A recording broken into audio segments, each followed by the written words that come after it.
Sa unang tingin, parang simpleng laruan lang eroplanong papel. Pero alam nyo ba, sa likod ng bawat paglipad nito ay mayroong science.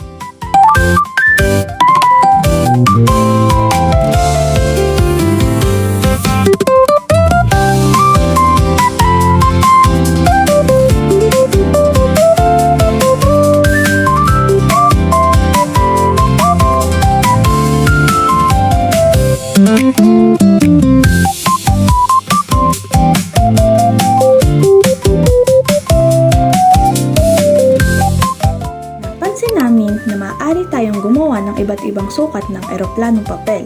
May maliit, may katamtaman, at may malaki. Kaya naisip namin kung nakakaapekto ba ang laki o ang liit nito sa layo ng paglipad ng isang eroplanong papel. Kaya sa video na ito, sasagutin natin ang tanong na alin nga ba ang pinakamalayong lipad na eroplanong papel kung ang pagbabasihan natin ay ang sukat nito. Maliit ba, katamtaman o malaki? Pero alam nyo ba, ang kasalukuyang Guinness World Record sa pinakamalayong nilipad ng isang eroplanong papel ay 98.48 meters o halos 320 feet.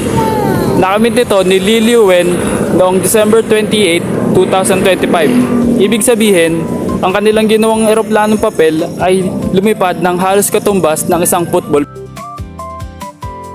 Ang record-breaking plane ay hindi lang basta malaki, kundi ginamitan rin ito ng masuring pag-aaral mula sa hugis, timbang at anggulo ng kanilang paghagis. Nakatulong rin ang kanilang pag-aaral sa engineering at aerodynamics.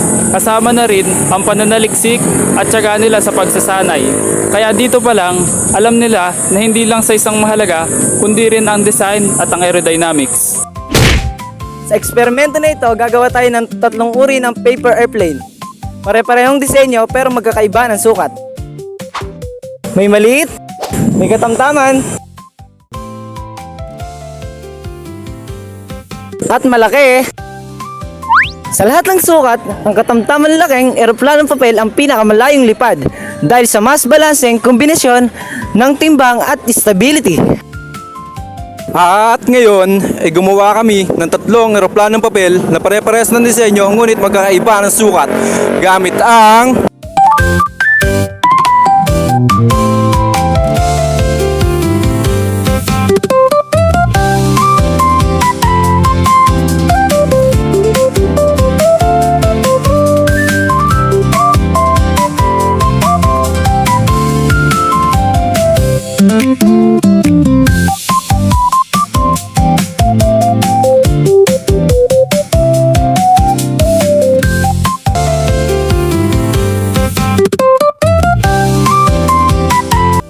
pagkatapos, ihagis natin ang bawat isa sa parehong lugar at parehas na paraan ng paghagis hanggat maaari upang maging patas ang resulta.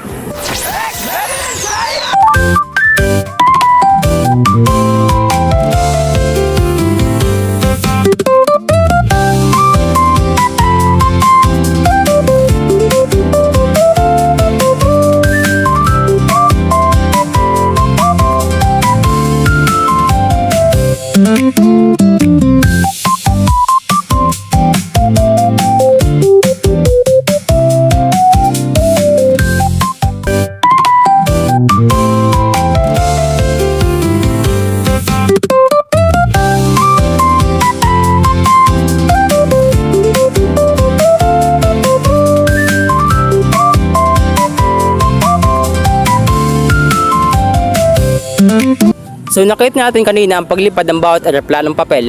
Unahin natin sa maliit. Ang maliit ay nakakuha ng 85 cm dahil ito ay maliit, magaan at kulang sa balanse. Ang malaki naman ay nakakuha ng 204 cm dahil ito ay malaki at mabigat.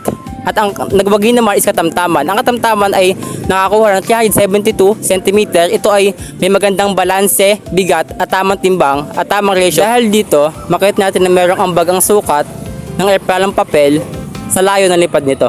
Sa kabuuan, ipinakita ng aming experiment na ang sukat ng isang eroplanong papel ay may epekto sa layo ng paglipad nito. Sa halimbawa ng aming pagsusuri kanina, ang katamtamang sukat ang may pinakamalayong lipad dahil sa mas magandang balanse ng timbang at ng stability nito. Kaya sa simpleng papel na tiniklop, makikita natin ang science ay hindi lang nasa libro, nandito rin ito sa mga bagay na kaya nating subukan, obserbahan at pag-aralan. At ayun, ang ating educational video tungkol sa malayong nalilipad ng eroplanong papel, batay sa sukat. At kung gusto nyo, maaari nyo ito subukan sa bahay o sa paaralan at tingnan kung pareho ang magiging resulta ninyo.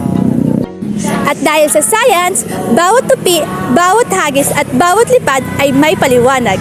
Maraming salamat! Buksan natin ang sinesya, buksan ang pag-iisip, tayo'y likas na sayangin.